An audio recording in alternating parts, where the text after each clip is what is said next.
Hello साथियों, कैसे हैं आप सभी को नव वर्ष की ढेर सारी शुभकामनाएं।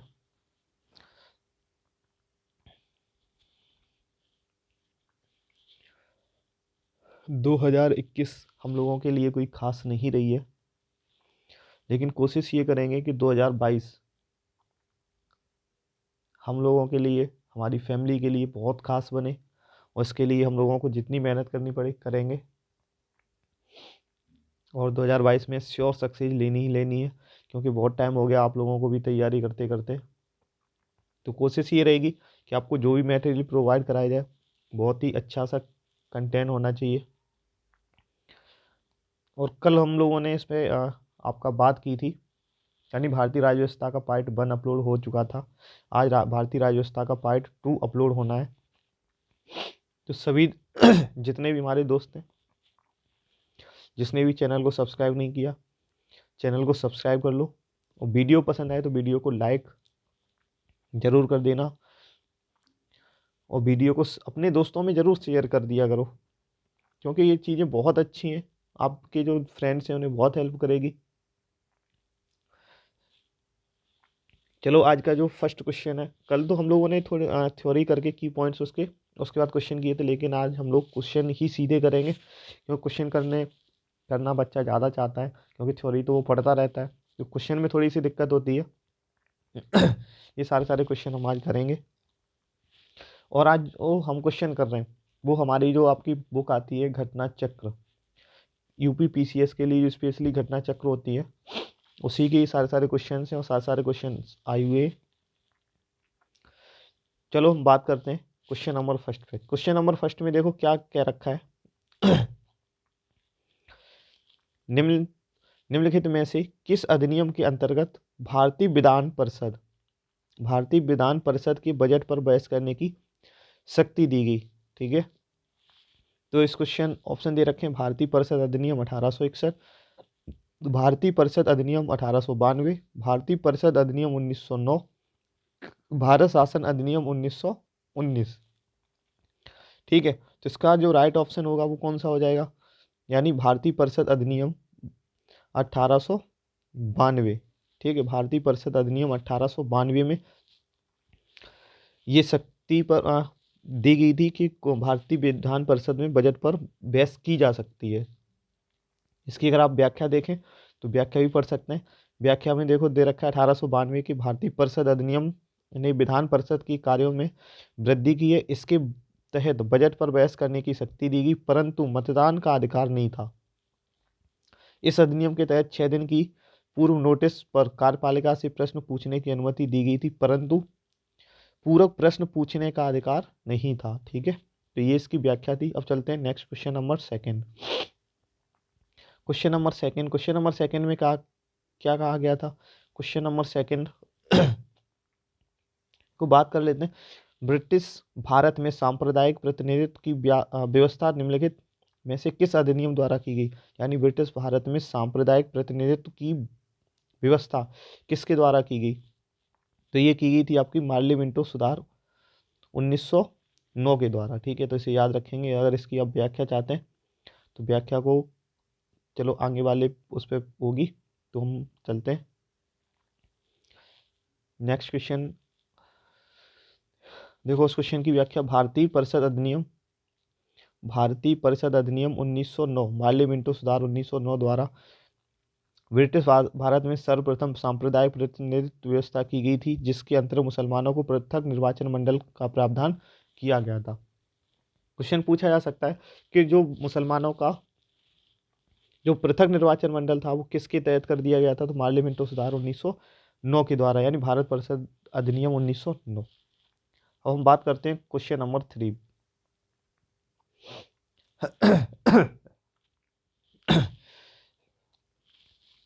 देखो क्वेश्चन नंबर 3 में क्या दे रखा है? निम्नलिखित में से किस एक अधिनियम द्वारा भारत में संघीय न्यायालय की स्थापना की गई? अधिनियम द्वारा भारत में संघीय न्यायालय की स्थापना की गई। भारतीय परिषद अधिनियम 1861 द्वारा, या भारत सरकार अधिनियम 1909 द्वारा, या भारत सरकार अधिनियम 1919 द्वारा, और डी ऑप्शन है उनमें से कोई नहीं। ठीक है, इनमें से कोई नहीं। तो इसमें से बताओ कौन सा ऑप्शन सही हो जाएगा।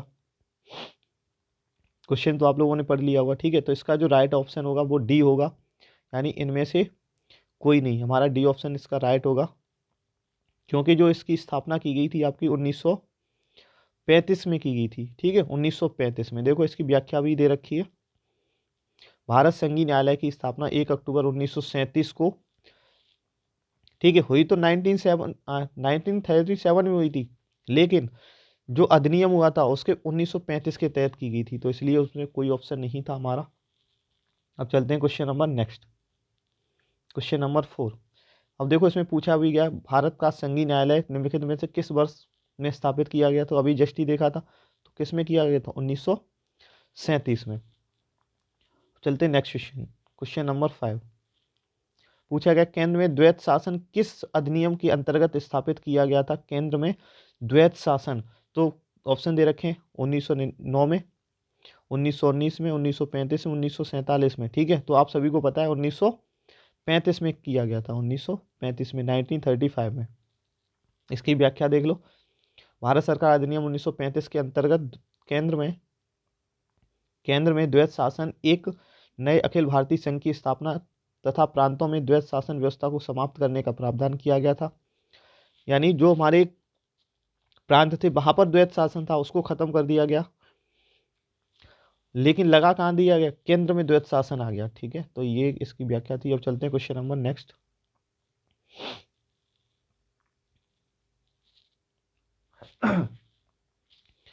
देखो क्या दे रखा है, निम्नलिखित में से किस अधिनियम ने केंद्र में द्वैत शासन प्रणाली को स्थापित किया। तो अभी जस्ट ही हम लोगों ने क्वेश्चन यही किया है, केंद्र में कब द्वैत शासन लगा था, 1935, भारत शासन अधिनियम 1935 में, ठीक है।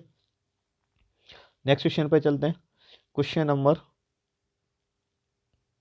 आपका, हाँ, क्या दे रखा है, 1919 की भारत शासन अधिनियम की निम्नलिखित में से कौन सी प्रमुख विशेषताएं हैं। प्रांतों की कार्यकारिणी सरकार में द्वैत शासन की व्यवस्था। दूसरा दे रखा मुसलमानों के लिए पृथक निर्वाचन मंडल की व्यवस्था, या केंद्र द्वारा प्रांतों की विधायिनी शक्ति का स्थानांतरण। तो इसके लिए जो हमारा ऑप्शन सही हो जाएगा वो एक फर्स्ट सही है, क्योंकि आपका 1919 में जो द्वैत शासन है उसकी व्यवस्था कर दी गई थी आपके प्रांतों में, और केंद्र द्वारा प्रांतों की विधायी शक्ति का हस्तांतरण कर दिया गया था। तो इसके दो ऑप्शन सही हैं, तो एक फर्स्ट और थर्ड किस में, वही हमारा ऑप्शन सही होगा। तो हमारा ऑप्शन जो सही हो जाएगा वो सी ऑप्शन सही हो जाएगा, केवल फर्स्ट और थर्ड, ठीक है। और निर्वाचन मंडल, यानी जो मुस्लिम लोगों के निर्वाचन मंडल की बात की गई थी वो आपको पार्लियामेंटो सुधार 1909 में की गई थी, ठीक है। अब चलते हैं नेक्स्ट क्वेश्चन नंबर,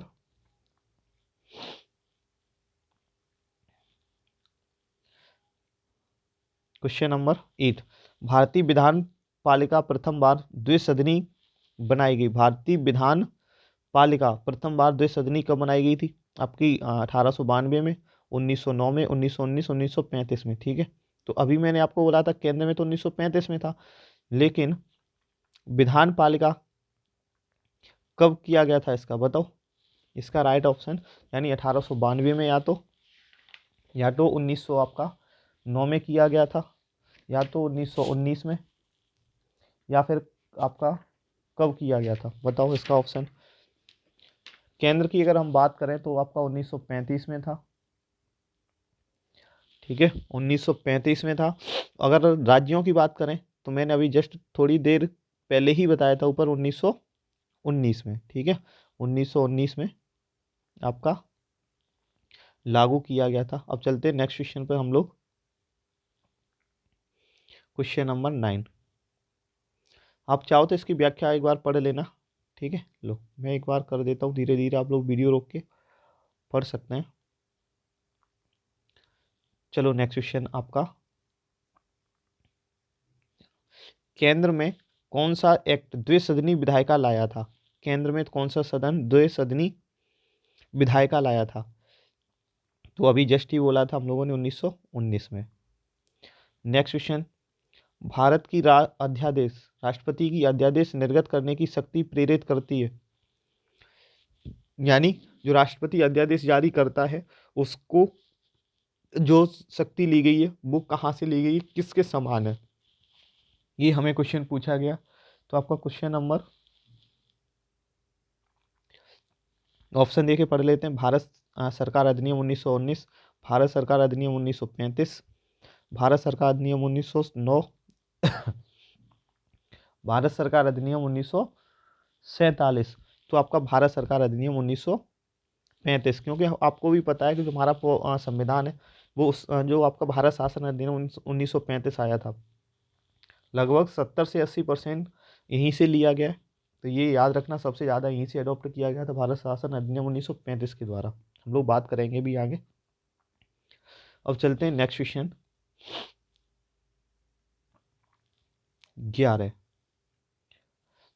क्या दे रखा है? केंद्रीय विधानसभा का निर्वाचन निम्नांकित में से कौन सा या कौन से निर्वाचन भारत शासन अधिनियम 1919 के तहत हुआ था? ठीक है, कौन सा निर्वाचन 1919 के तहत हुआ था? 1926 का, 1937 का, 1945 का। मतलब हमें 3 दे रखे हैं, ए, बी और सी। इसके आधे ऑप्शन दूसरे पेज पर हैं। 1926 दे रखा है, 1937, 1900। ठीक है, अब मैं दूसरे पेज पर चल रहा हूँ, आप लोग अच्छे से देख लिया होगा।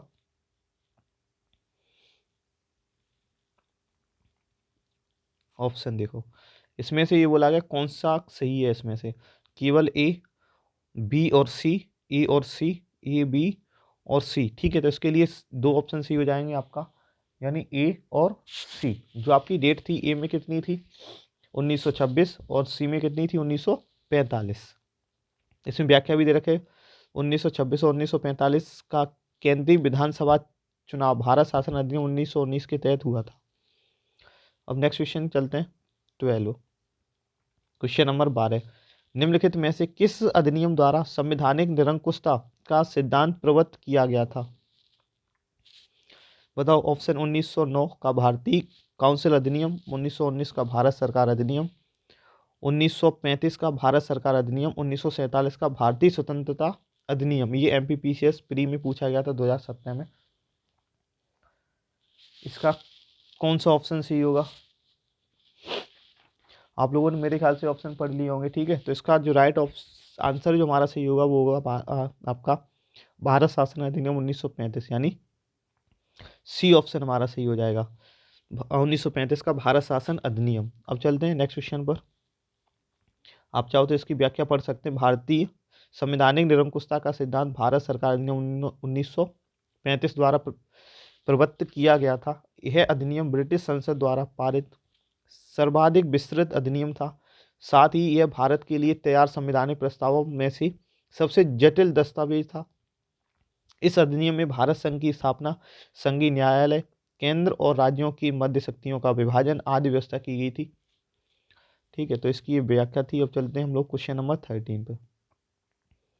क्वेश्चन नंबर 13 में क्या बोला गया? भारत की संविधान में केंद्र और राज्यों के बीच किया गया शक्तियों का विभाजन इनमें से निम्नलिखित में से योजना पर आधारित है। पार्लियामेंटो सुधार 1909, मॉन्टेग्यू चेम्सफोर्ड अधिनियम 1919, भारत शासन अधिनियम 1935, भारतीय स्वतंत्रता अधिनियम 1935। ठीक है, यहाँ केंद्र की बात की गई, तो केंद्र में तो आपका किया गया था 1935 में। ठीक है, 1935 में इसकी तो आप याद रखेंगे क्वेश्चन नंबर 13। अब इसमें देखो, ये इसकी व्याख्या दे रखी है, तो आप चाहो तो आप पढ़ सकते हो वीडियो को रोक करके। हम चलते question number next, question number 14, क्योंकि अगर हम सारी आपको व्याख्या बताते हुए चलेंगे तो बहुत टाइम हो जाएगा। आप चाहें तो वीडियो को रोक के आराम से पढ़ सकते हैं। देखो निम्नलिखित में से एक भारत सरकार अधिनियम 1935 की मुख्य विशेषता में से नहीं था। ठीक है, आपको ये बताना है इसमें से कौन सी विशेषता नहीं थी। फर्स्ट ऑप्शन हमें क्या दे रखा है? इस अधिनियम में अखिल भारतीय महासंघ का प्रावधान था। इसमें नहीं है पर पूछा गया। ठीक है, ये याद रखना। अवशिष्ट विषय प्रांतीय विधायिकाओं को आवंटित किए गए थे, यह प्रांतीय स्वायत्त के सूत्रपात का संकेत था। इसने प्रांतीय स्तर पर द्वैध शासन प्रणाली को समाप्त कर केंद्र में लागू किया था। तो इसके लिए कौन सा ऑप्शन हमारा सही होगा? ठीक है, तो देखो इसके लिए हमारा फर्स्ट ऑप्शन तो सही हो जाएगा, सेकंड भी सही होगा, थर्ड भी सही होगा, लेकिन गलत कौन सा है हमारा? B option. और गलत वाला ही हम लोगों से आंसर पूछा गया था, तो इसका राइट ऑप्शन कौन सा सही हो जाएगा हमारा? बी ऑप्शन सही हो जाएगा। अवशिष्ट विषय प्रांतीय विधायकों को आवंटित किए गए थे, ये नहीं किए गए थे। अब चलते हैं हम लोग नेक्स्ट क्वेश्चन पर, क्वेश्चन नंबर 15। एक संघीय व्यवस्था केंद्र में द्वैध शासन भारत में लागू किया गया। एक संघीय व्यवस्था और केंद्र में द्वैध शासन भारत में लागू किया गया। कब किया गया? 1909 में, 1919, 1935। अब ये क्वेश्चन हम लोग कितने बार कर चुके हैं, कितने बार पूछा गया, देखो यूपीपीसीएस मेंस में पूछा गया 2013 में। तो ये क्वेश्चन बहुत इंपॉर्टेंट है। तो और आज का ये हमारा क्वेश्चन भी लास्ट था। वीडियो कैसी लगी कमेंट करके ज़रूर बताएं, और वीडियो पसंद आई तो वीडियो को लाइक ज़रूर कर दें और अपने दोस्तों में ज़रूर शेयर करें, क्योंकि मैं सच बता रहा हूँ बहुत अच्छी चीज़ें हैं। आप लोग अगर एक एक क्वेश्चन, अगर हमारे सारी इस तरीके जो हमारी सीरीज चल रही है वो अगर आपने पूरी फिनिश कर ली, तो मुझे नहीं लगता आपको पॉलिटी में कोई भी दिक्कत होगी, यानी यहाँ से कोई भी क्वेश्चन छूटेगा। ठीक है, तो आज के लिए इतना ही। मिलते हैं कल इसके पार्ट 3 में, क्योंकि पहला पार्ट हम लोग अपलोड कर चुके हैं, आज ये दूसरा था। कल हम इसके तीसरे पार्ट में संविधान सभा का जो निर्माण प्रक्रिया है उस पर बात करेंगे। आज ये हमारे क्वेश्चन ये 15 कंप्लीट हो गए। तो फिर से आप सभी को नववर्ष की हार्दिक शुभकामनाएं। अपना ख्याल रखिएगा। मिलते हैं कल, तब तक के लिए bye bye and take care.